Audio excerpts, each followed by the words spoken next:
যে লক্ষ্মীপুর চৌমনি পর্যন্ত যে ফুল লাইনের টেন্ডার করা হয়েছে, এই টেন্ডার স্থগিত করার একটা ষড়যন্ত্র চলছে। আমরা লক্ষ্মীপুরের জনগণ কিন্তু আমরা এটা মানব না।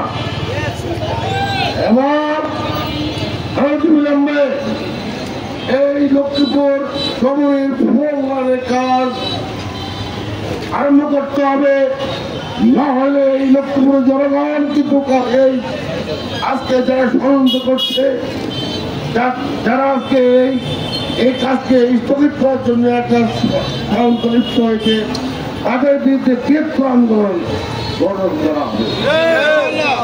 বন্ধুরা, এই চৌমনি রায়পুর পর্যন্ত লক্ষ্মীপুর পর্যন্ত যে আমাদের হাই রোডটা অত্যন্ত জরাজীর্ণ এবং অত্যন্ত সরু, এবং বাংলাদেশের প্রায় প্রত্যেকটা জেলার আন্তঃজেলার যে রাস্তা হয়েছে সবগুলো সুবঙ্গার হয়েছে, কিন্তু লক্ষ্মীপুর জেলার এই আপনার জেলাতে অন্তর্গত এই যে রাস্তা যে হাই রোডের এখনো সুবঙ্গার হয় নাই।